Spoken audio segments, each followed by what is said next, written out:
with a friend. And if you're driving in your car, let someone know where they can hear TMG.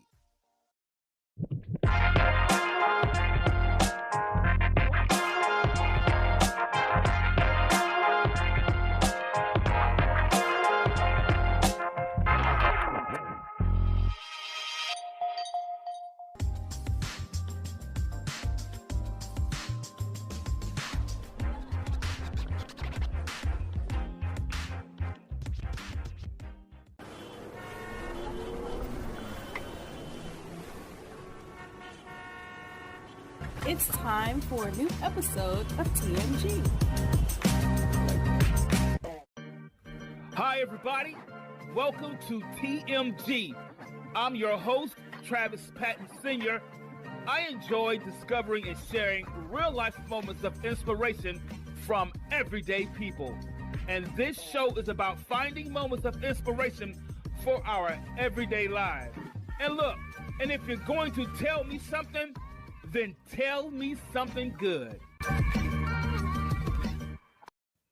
Hi, everybody, and welcome to a brand new episode of TMG. I'm your host, Travis Patton Sr. Hey, guys, real quick, you know how we do it. Don't forget to visit our YouTube page. Let's Tell Me Something Good with the capital T. There it is, right there on your screen. And as always, I want to give a huge shout out to my biggest supporter, my biggest fan, my lovely wife, Nicole. Hey, girl, how you doing? I know you're watching. I know you're listening. Guys, listen, I say this all the time, and I mean it. In a very short time, this show has really taken off, and it's being heard in places all around the globe. Yeah, it's being heard in places like China and Japan and places like Portugal. I'm so excited that you get to hear this show wherever you are. Now, I know this is somebody's first time tuning in. Your very first time hearing this show. If this is your very first time tuning in, I'm so glad that you're joining the show. And maybe you say, Travis, man, I've been listening to this show ever since you've been on. Thank you so much for your continued support. I'm glad that you're here. Can't you tell I'm excited, man? Listen, guys, as you know, this show is all about finding moments of inspiration in our everyday lives, like with you and with me. So if you have an inspiring story that you would like to tell and maybe come on the air, guys, please drop us an email. That's TELL, MESUMTHIN21@gmail.com. And maybe you say, Travis, I know someone that has an inspiring story, but I don't want to come on the air. I'm camera shy. That's okay, man. You don't have to come on. Drop us an email anyhow. TELL MESUMTHIN21@gmail.com. And you can even remain anonymous if you like. Guys, tonight's episode is going to be really, really good. Guys, listen, I'm going to get something out the way really quick. I'm going to play some quick information from one of our quick sponsors, guys. Then we're going to come back. We're going to dive into the show because it's going to be good, guys. I'm telling you. Walmart is a proud associate sponsor of TMG Tell Me Something Good podcast. Please use the special link bit.ly/Tell Me Something Good and visit our sponsor. Remember, I may earn a commission when you buy through this link. There it is, guys, tonight's episode. If you did not get a chance to catch it, it's called Stitched. Yeah, and I know you're wondering where in the world I'm going with this, guys. I'm going to bring in our guest in a few minutes, and you're going to find out exactly where we're going. Man, the divide between people can be wide. I mean, absolutely wide. Differences of all kind because of our hair color, our backgrounds, where we go from generational differences sometimes can be the largest gap. Man, the divide between people and individuals can be very wide, and the divide between generations can be even wider. So how do we bridge the gap and move ahead?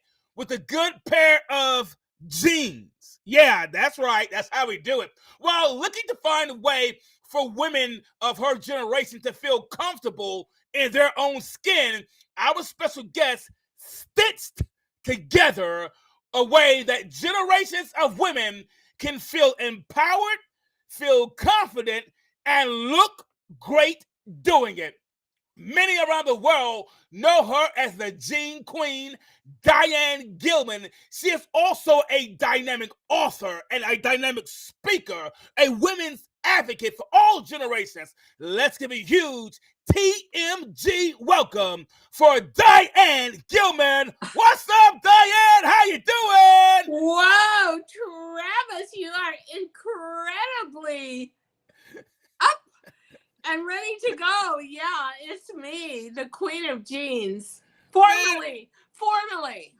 Yeah, I know, right? I know, right? You are. But man, I tell you what, Diane, we are so glad that you're a part of the show. Thank you so much for being. Look, she says I'm up, guys. You don't know. When Diane and I were talking before the show, don't let her calm demeanor fool you, guys. This lady is a fireball. She has lots of energy. She is nowhere near tuning down or turning down.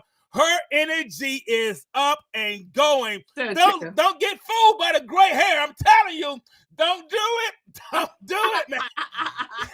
She'll pull the wool over your eyes, guys. She is amazing.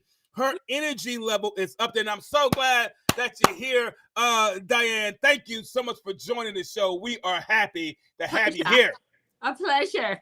Man, Diane, I'm going to dive into this because this is going to be good. Now, listen. And listen, thank you, everybody, for joining in.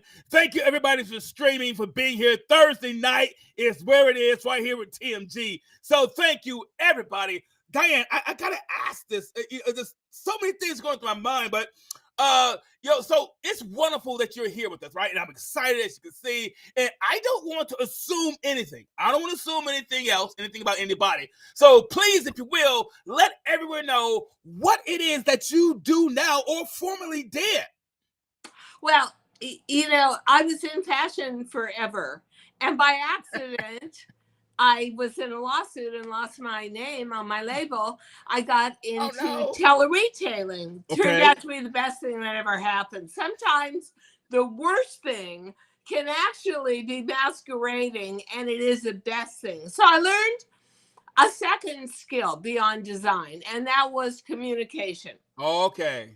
And I was on for 30 years. In between, wow. I'm 78 now, so it's hard to believe, but 6 years ago, I was diagnosed with stage 3 breast cancer. Thank you. Right. Wow. Lucky me. But that turned out to be an incredible opportunity to discover myself, to change, and to prepare myself for what I like to call, for all of us, our third act. Ooh. Which means, to me, my life is a Broadway play, full of drama, full of color, full of costume. Third act, everything comes together. Everything's explained. The great song is sung, the song that you float out of the theater humming for the rest of your life, right? The love story comes to that tragic end or that romantic end. So after 30 years on air, the thrill was gone. And even though I could have stayed forever and be number one, I asked myself some questions. And I said, what were you in your youth? And it was adventuresome, risk taker, thrill seeker, but most importantly, someone who wanted to make the most out of every moment of their life. Exactly. And then I asked myself, are you still doing that? And the answer was no. And I thought to myself, okay, I can't. I sold my company. I sold my name for a label, right? A lot of people do that. And then I said, okay, I can't design anymore. That was sort of my first love, but I do love that camera and I do love that communication. And my cell was always very different than other people on air. It was always more emotional. It was always more about gathering women around me and forming a sisterhood. I used to actually drive the television studio crazy. I can imagine. So I thought, okay, well, why can't I transfer those skills to something new where I'm learning every day and meeting new people every day and building a broader audience? And I thought, why don't you try maybe being on social media? But I didn't know anything about it, didn't know how. And I went ahead and left television in December, and I thought, oh my God, I'm not going to have anything to do for the rest of my life. What did I do? And within 5 weeks, somebody offered me my own weekly podcast, and I never looked back. And I realized there's been many signposts since then along the way saying you did the right thing. So I decided that I wanted a female-oriented podcast for my generation, but it turns out we have a much younger audience too, who want to learn how to age successfully, gracefully, productively. And I try to bring every single issue to light. We'll do double podcasts in October because I'm a breast cancer survivor. Awesome. So half of the podcast, thank you. Congratulations. Nobody could be happier than I me. know, right? Yeah. Half the podcast will be about breast cancer and personal stories and advances and points of view, and the other half will be what we always do, which is after 55, especially as a female, you have no guideposts, you have no icons, you have no images on TV except old sick people taking some drug that has like some medicine, side effects. God. So I want literally to change the face of aging. And that is a big task, but I'm not alone in this. And, you know, there's going to be a huge movement because to tell you the truth, Travis, if you're going to turn 65, 20,000 people a day in America turn 65. Wow. 80% of women over 65 will live out mostly the remainder of their lives alone. That's incredible. No information. We have no storytellers. We have no guideposts. And so you're sort of in this hostile foreign land, and that is ridiculous. Absolutely. We are the majority of America, but we are like the silent majority because we don't know how to use our voices. So hopefully I'm there with a few others and we will be the pioneers. Guys, listen, I told you, don't let the hair fool you. I told you. I know you're listening right now. I know you're watching, but I told you, don't let the hair fool you. Hey, guys. I like my hair. Listen, 6 years ago, I had no hair. Well, look at me. Back. Look at me. Guys, I told you Diane's message is incredible. The story that she has is amazing. 20,000 people each day turn 65. Yeah. Yeah. And that we don't think number. We're never told we deserve anything except to take another drug. That part right there. Unbelievable. That part right.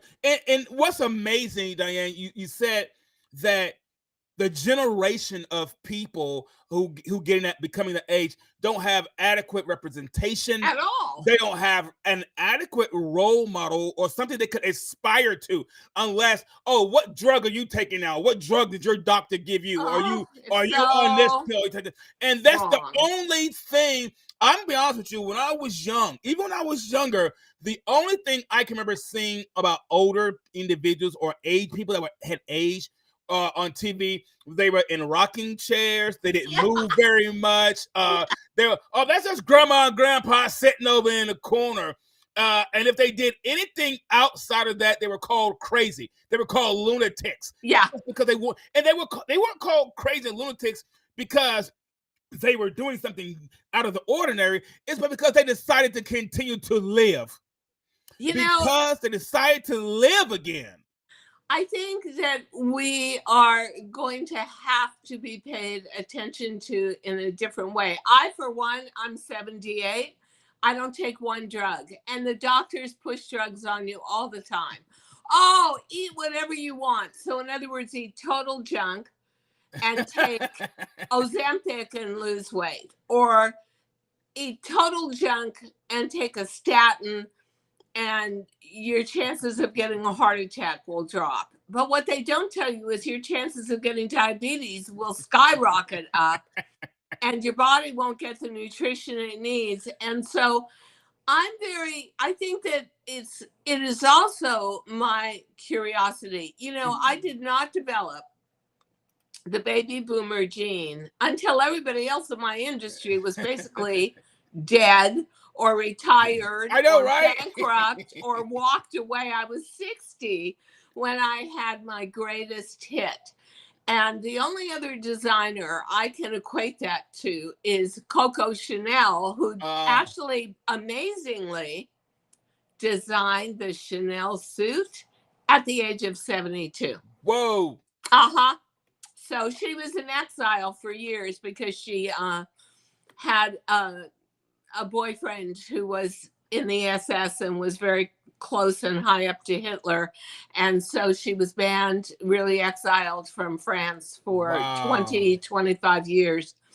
Came back, designed the Chanel suit. So that was the only role model I had to follow when I had my big light bulb moment in fashion. And I can't think of anybody else who's a contemporary of mine who hung in as long as I did, cared as much as I did, or actually focused on our generation, who I call the forgotten women. Because, I had to knock on a million doors to get anybody to listen to me about I can imagine. I had a middle-aged partner, a male, 55, very overweight, right? Not attractive. And when I said, wait, Diane, wait, hold on, no, you're not gonna run past that. Okay. And when I brought the idea to him of doing a middle-aged gene, he said, and I quote, "Who the hell wants to see old fat chicks in a tight bottom?" Are you serious? I thought, I'll bet you millions of fat chicks want to see themselves in a tight bottom. Exactly. And, yeah, nobody would listen to me. Nobody saw a market for it.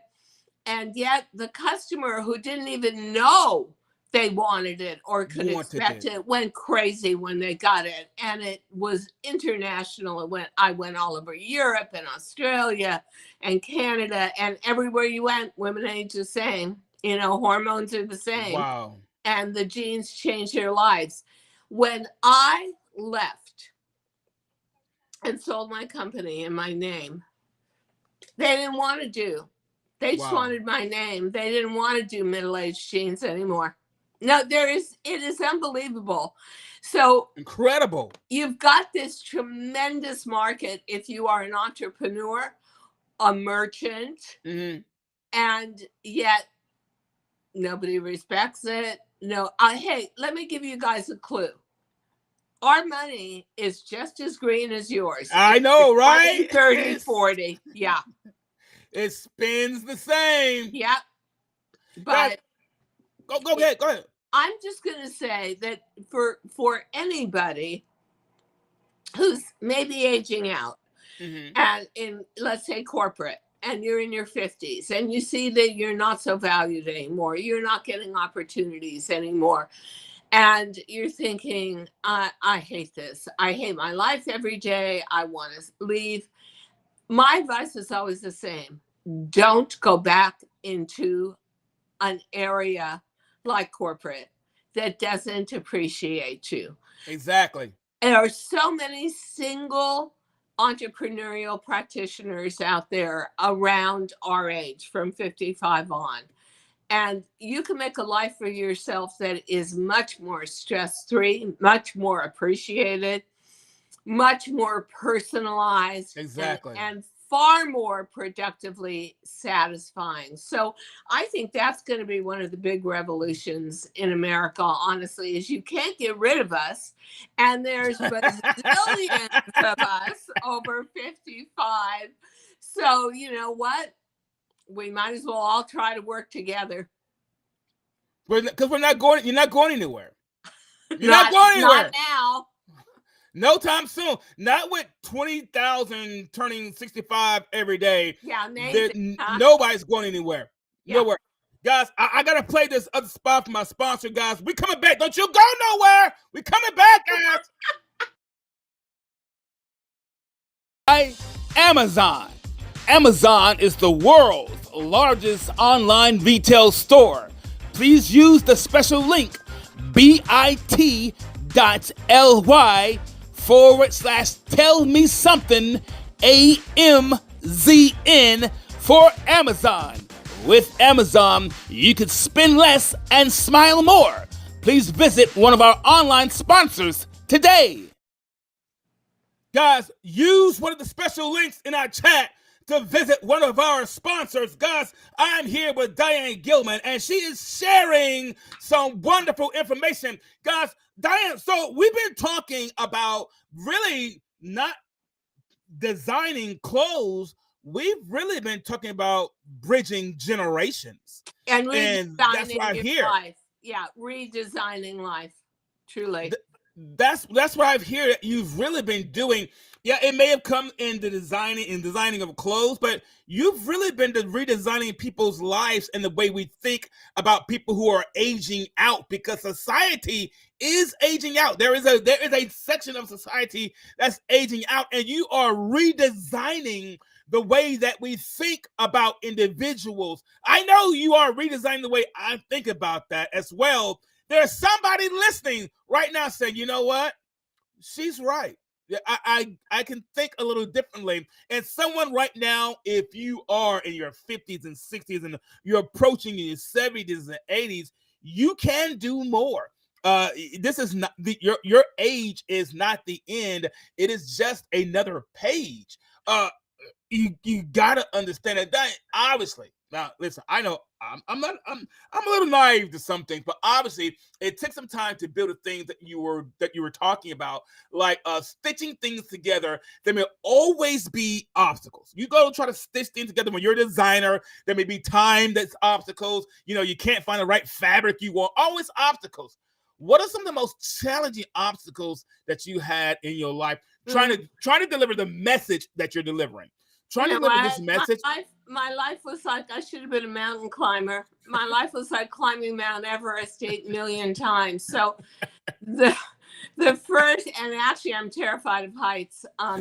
The first obstacle was being born into a family. I was first generation American, and I'm from my family is from Ukraine, and they were not people that thought women should work. So I had massive resistance. From a toddler, I wanted to be a fashion designer. I don't know why. I don't know how, but it was my destiny. And they put up every obstacle and barrier they could. So I had to, at a certain point, actually run away from home and find my own way in the world. I had like 25 cents in my pocket. So I did that. And then I went on, and it was LA. It was the 60s. I opened up a boutique with a friend of mine, a woman named Rosanna Norton, who went on to become a famous costume designer for Steven Spielberg. Oh, wow. And Wow. yeah, and did also for Brian De Palma. She did the famous costumes for the original Carrie. Oh, She did wow. all the Tron costumes. There's a What? really, she did the costumes for one of my favorite underground movies, which is really like a cult movie today called Phantom of the Paradise. And she was outrageous. So we made all our own dresses. We sewed them all. We sold them for $10 a piece. And we opened a store called I'm a Hog for You, Baby, because we thought that was the first rock and roll song ever recorded. And it was across the street from Cantor's Delicatessen, which was the very hip place to be and have heart attack food, you know, like corned beef and potato salad for all the stars. So one day White Rose pulls up, Sonny Bono gets out, and he goes into Cantor's. He wants a pastrami on rye. Oh my, wait, Sonny Bono? Cher does not want that food, but she catches her the name. We painted a pig over a hog over the top of the door, and we painted everything inside like neon yellow and neon red. And she comes in, looks around, and I think they had just had their first big hit, and The Beat Goes On. So everybody knew who she was. She was so beautiful. And she walks out and screams across the street, Sonny! Get in here! And they took every rack. They just took every dress, and threw it in the back of the white Rolls Royce. And we couldn't, you know, we had to close the store for days because I know, right? Sew everything. But that got me started.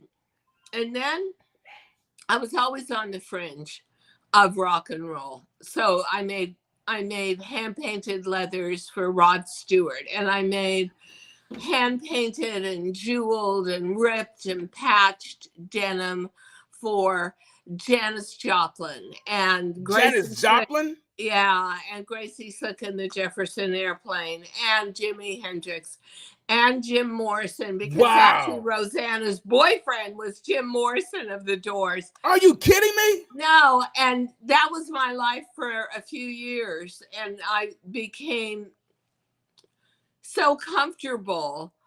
It was a party life. It was a rock and roll life. And at some point, I think I was about 25, I woke up one day and said, honey, the party's over. You have got to get professional. Are you going to get serious about your career? You can't go on doing this for the rest of your life. And I had enough money to buy an airplane ticket to New York. I knew exactly one person. And I flew to New York for my destiny. Next set of blockades. Nobody knew me. My parents would never allow me to go to design school, so I had no diploma. I knew I was talented, but let me tell you what, in industries that depend on talent, they don't trust talent. They can't see it. They don't trust talent until they can see green. Until they can see some money behind it. Exactly. I got 2 jobs. I worked in the daytime, so depressing, at the girdle and bullet bra department of Bloomingdale's. That was before Madonna made bullet bras famous and fashionable. And at night I worked in Max's Kansas City, famous hangout for all the rock and roll stars and Andy Warhol. And in the meantime, I approached the fashion coordinator of Bloomingdale's one day. So depressing. Who wanted to wear a girdle or sell one. And she listened to me. I said, I'm a designer and I've got a little collection and I want to show it to you. And you know what? She loved it. And they gave me an order for $100,000. And I burst out in tears. I could see how annoyed she was. And she said, "Oh, come on, why are you crying?" And I said, "Because I'm so happy, but I can't produce this much." Do you know, at the time, and it was really the rise of fashion, fast fashion in America in department stores, they paid for everything. They funded me. Wow. They paid for the fabric, they paid for the labor, they paid for the boxes, they paid for the shipping, and they gave me every window of the store, and they gave me 2 weeks in a row double trunk centerfold ads introducing me to the public, and I was on my way. But I was always underfunded, so that was just a constant. And then my third giant obstacle was I signed this huge contract, like 18,000 pages. Who knew what was in it, right? And I did not get paid properly, which is an old story between talent and suits. And I decided to sue them. Oh my God, I was so stupid. And it went on and on and on. And I couldn't design or work while this lawsuit was going on. Well, one day, okay, so here's my third obstacle. I'm starving to death. I'm using up my life savings and I'm getting nowhere. One day I get a phone call and it's, "Hi, is this Diane Gilman?" I said, "Yeah." I'm expecting the worst news, like, "Oh, you lost the lawsuit." And she said, "Hi, I'm a talent scout from QVC. We would like to have you on air and designing your own collection for us." And I said, "Who is this? This is not funny." So I thought it was a joke. She said, no joke. Yeah, no, right? I said, "Well, I'm sorry, but I can't use my name." And she said, "I'll never forget it. Oh, no problem. We have other designers like you. We'll just call you Diane."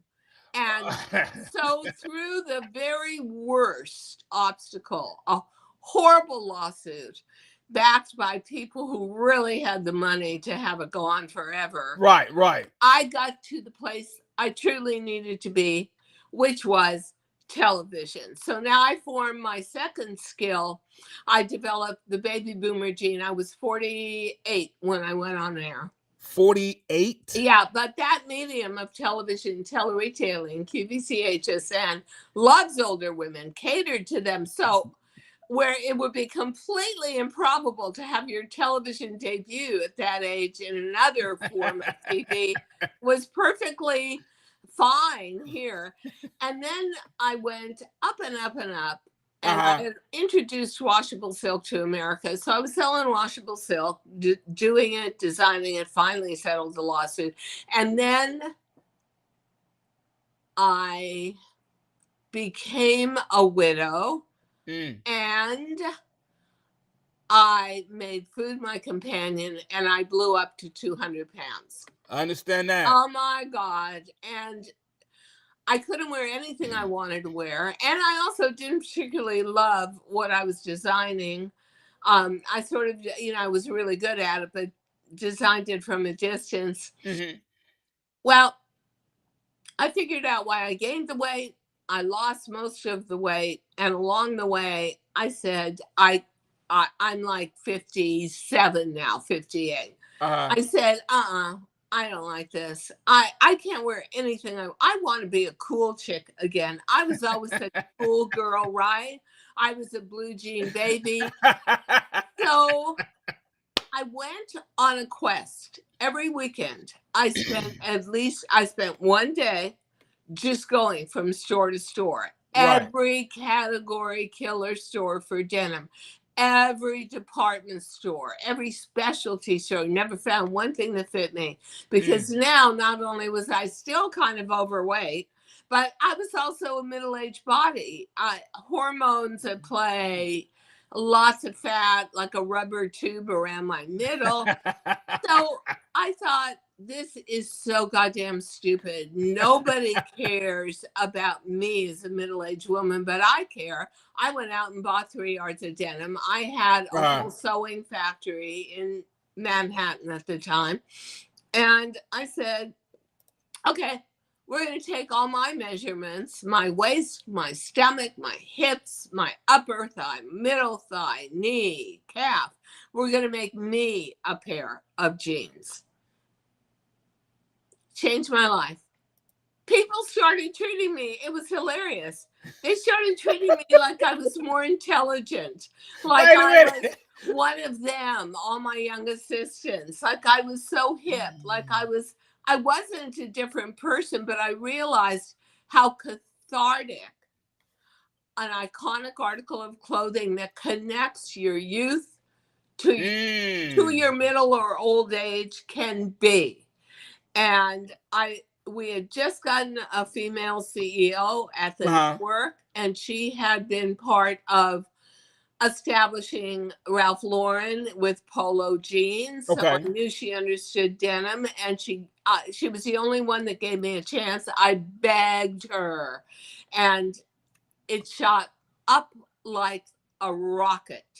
And so I got through a whole wall of no's. And who wants to see middle-aged women in jeans to the right person? And yes, and that was a complete life revolution for me, and actually millions of women to date. It's been 15 years.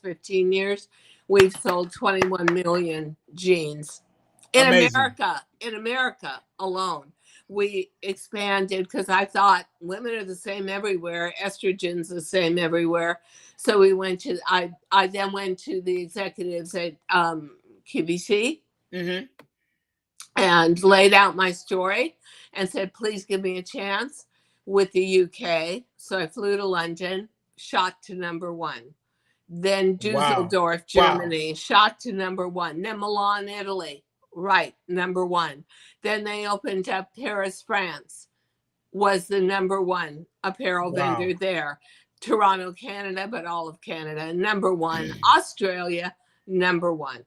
So incredible. That was an amazing ride. And I always thought to myself, would this have been everybody else you knew who was a success in fashion was a success by the time they were 28, 30, because you age out in fashion the way you do in entertainment so quickly. Would it have been sweeter if I had had the success sooner? And the answer was no. The answer was it's so good at any time. Just savor it. And it lasted a long time. And then Christmas Eve, I had to choose Christmas Eve of 2017. I knew something was wrong with me. And I just put off dealing with it till I couldn't anymore. And my gyno sent me to get a sonogram, and the prognosis was hopeless. Wow. It's everywhere. It's cancer. Oh, goodness. Oh, my God. And that's Christmas Eve, right? Christmas Eve. Come on. Everybody's supposed to be happy and celebrating and having fun. And everybody was except me. And I was in a total state of shock. But I called my gyno back and they said it's hopeless. And he said, don't be ridiculous. Nothing's hopeless in 2017. Ooh. I'm hooking you up with the head breast cancer surgeon at Mount Sinai Hospital, which is the biggest hospital complex in New York. And one of the biggest in the country. And you're going to love her and you're going to live. And I did love her, Dr. Alyssa Port. And I did live. And when I came out of it a person who was now geared to really be grateful for life, to really appreciate it, to want to spread that light and that joy and that good vibe to every woman around me, and who had stories to tell that were inspirational and aspirational. And, you know, I always say cancer is a great teacher, cancer is a great leveler, and whatever situation you're in, it is not a crime to make the most out of it, right? So people have said to me, how dare you talk about cancer that way? Cancer is so horrible. Yeah, believe me, my husband died of cancer. It was horrible. I Sorry get to hear it. that. I had cancer. I had the strongest form of chemotherapy for the longest I could take it, and radiation and surgery and Wow. I still came out of it saying, okay, I learned invaluable life lessons, and I am now set up to do something, I don't know what, but do something to uplift my generation of women. And then I found podcasting and I found social media, and it was the best move I ever made. And I can't say that I would have made that move without having almost had my life taken away from me. So my next, obviously, huge obstacle was cancer, breast cancer. And I'm in such a good place today, and I just want to share it with others and spread the joy. And I know that sounds corny, but No, it it's doesn't sound corny. 100% sincere and true. If that's corny, Diane, we need more corniness in the world. Okay. The world needs more corniness. If that's something that's corny, if the message of hope and survival and tenacity is corny, then you know what? Then I guess I'm pretty corny too, because that's what this show's all about. Diane, you had obstacle after obstacle, but what I hear is you had chance after chance to quit and give up, but you did not. Yeah. That's what I hear. You had an opportunity to say, after my husband died, I could quit. After my body changed, I could quit. After I began to age, I could quit. After you could no longer recognize yourself in the mirror, you could quit. But that's not what you did. You used the, and here's what you said. You said, Travis, I had a factory in Manhattan, and I went and I made me a pair of jeans. You looked around and used what you had. You didn't say, I'm too old. You didn't say my body has changed. You didn't say nobody. Despite of other people's opinion of you, you looked around and used what you had. So part of your message, what I hear is, as we are aging, as women are aging and their bodies are changing, and people are no longer looking at you the way they looked at you before, look around and use what you have. I hear, and this is what I'm getting, that women, you are gifted in more ways than you thought. You're gifted in more ways than society has labeled you with. You're gifted. You are gifted with more ways that people have put on you if you look around and use what you got. Am I close? Because I think that's the message I'm hearing. I think that is absolutely the message. And I heard a story and it was so touching. And the story was an older woman was losing her husband and he was in the hospital. She loved gardening, so she had a beautiful garden. So every day she would go to visit him in the hospital and bring him a little bouquet. And one day the nurse said, listen, he's had the bouquet for a couple of days and now you're bringing a new one. We don't want to throw these out. The flowers are so fresh. Do you mind if we take these down to the children's floor and cheer up some sick kids? So then she started bringing 2 sets of bouquets when she came to the hospital, and she would drop one off on the child's floor.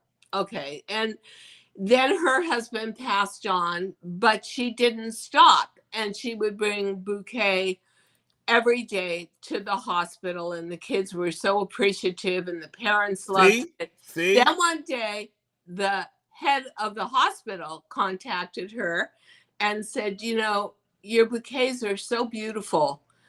We'd like to buy like 30 of them a week and put them in our refrigerator in our gift shop. Wow. And long story short, her business is now national. It happened organically.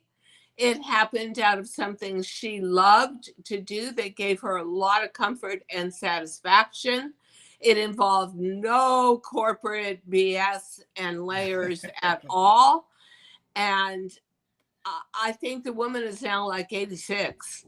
Good So grief. that you can never say you're too old. You're only putting limitations on yourself. And since a Exactly. lot of us are going to live to be close to 100, what are you going to do with the rest of your life?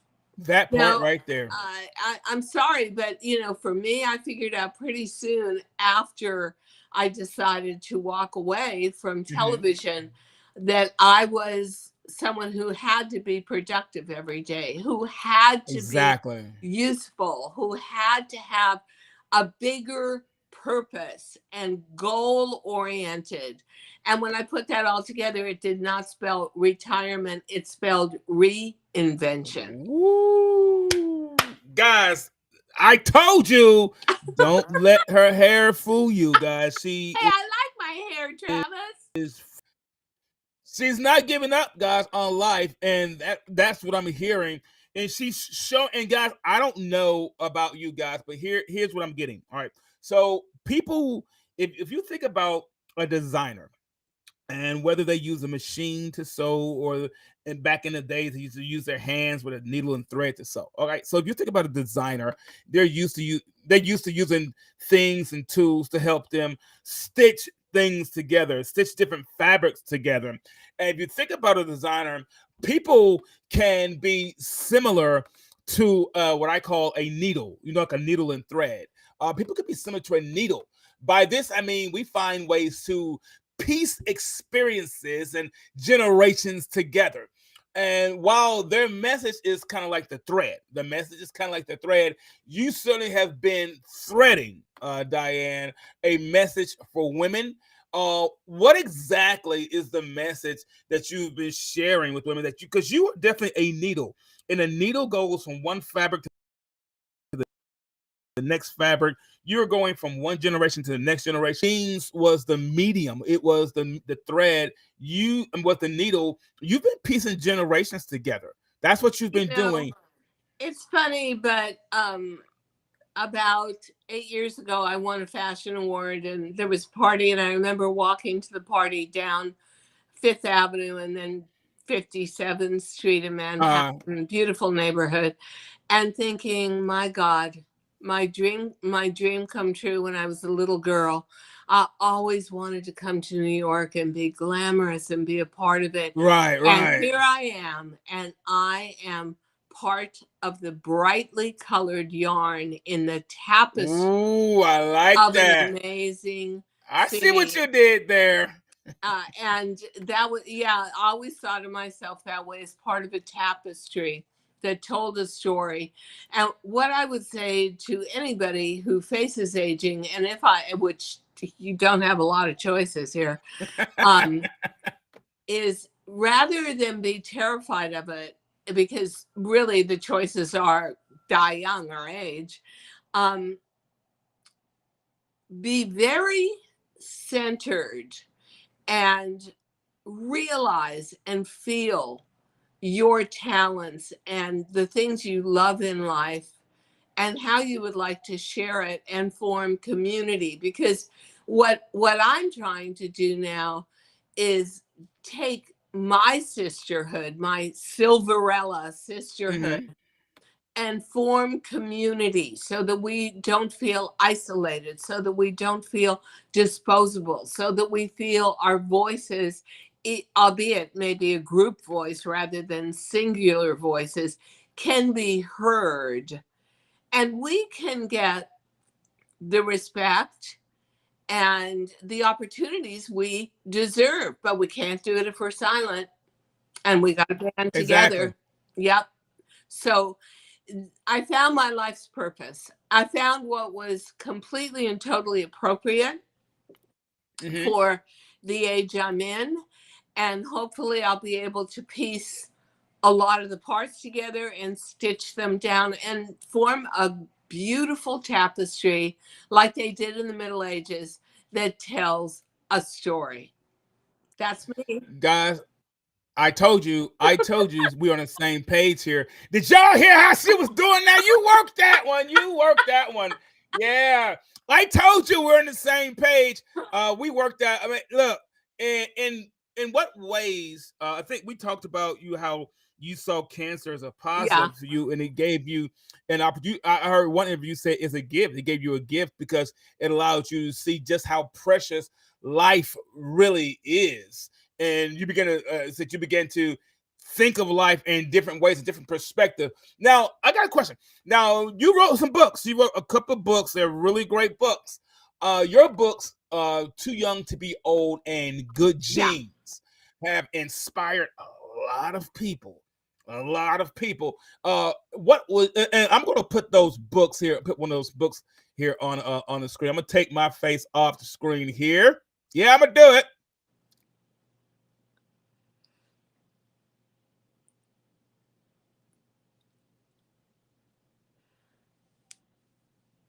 So I guess, okay, so that was my first book. And it was 10 Simple Truths for Feeling Great and Aging Agelessly. And then the second book, which just got published in December, is Too Young to Be Old. And that's about always being so active, so youthful, so questioning in your mind that you will never be old. You will always be young.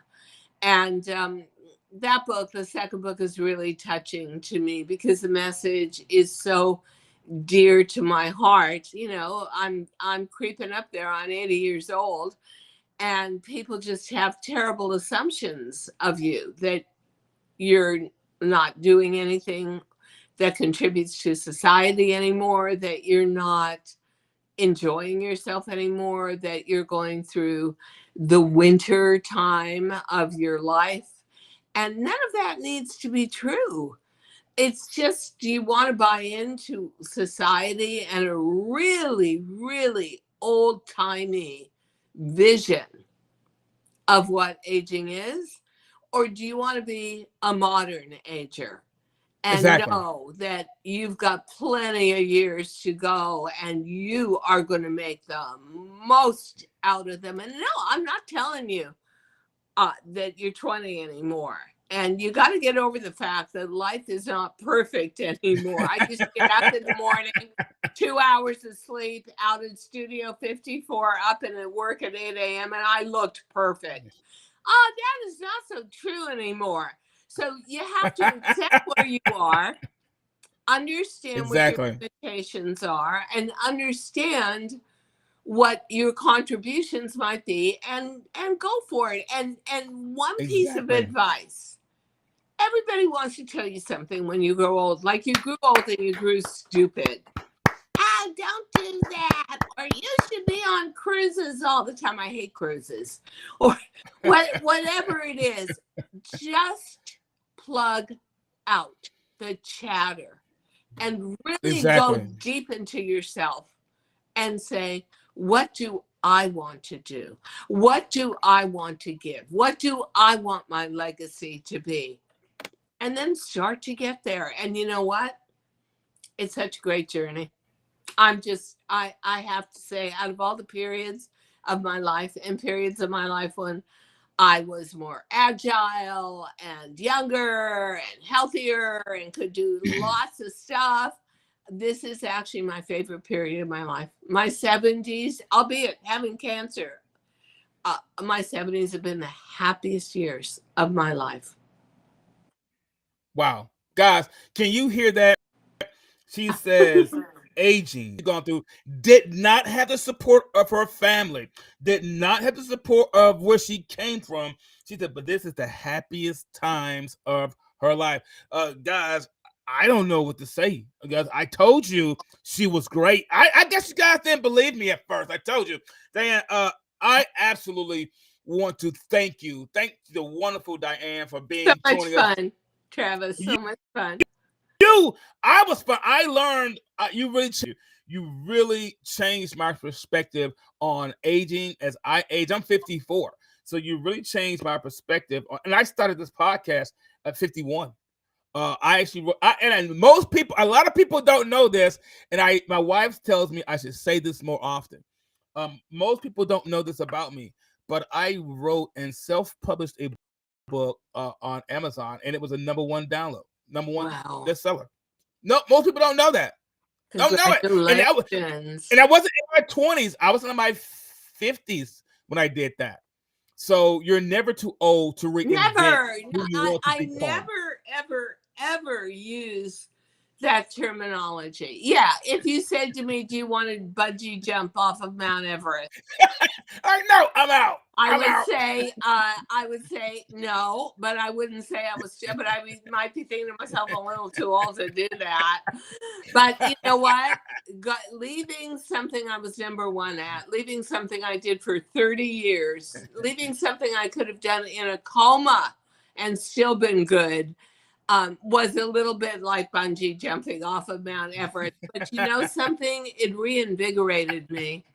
It made me believe more in me again. And it was, as I see my podcast grow and as I see my book adopted everywhere, and I think to myself, damn right, girl, you took a chance and you did it. Yep, nothing feels better. It's like winning in Vegas. If you're going to take a chance on anything, I tell everybody this: if you're going to take a chance on anything, take a chance on yourself. Yeah. Guys, I want to thank the wonderful Diane Gilman for joining us today. Guys, life requires each of us, each of our experiences. It requires a lot of us, and it requires our experience, the sad ones and the good ones. So life requires all that, our good times and our bad times, the unexpected, and yes, even the happy ones. Yes, we can discover ways to bring them all together. We can be a designer and stitch things together. After all, we are in the designers of our own lives, and all it takes is for us to stitch it together. Guys, thank you so much for tuning in. I want to thank our very special guest, Diane Gilman, for joining us today. Guys, don't forget to tune in right here each week, every Thursday, 7:30 p.m. Eastern, to listen to the show. Or you can stream us on your favorite streaming platform like Apple Podcasts, Spotify, Google Podcasts, Pandora, Apple Music, guys, and so many more. Guys, thank you for tuning in. Diane, thank you for being a part of TMG. Now, as always, in parting, if you're going to tell me something, then tell me something good. Good. I'm out.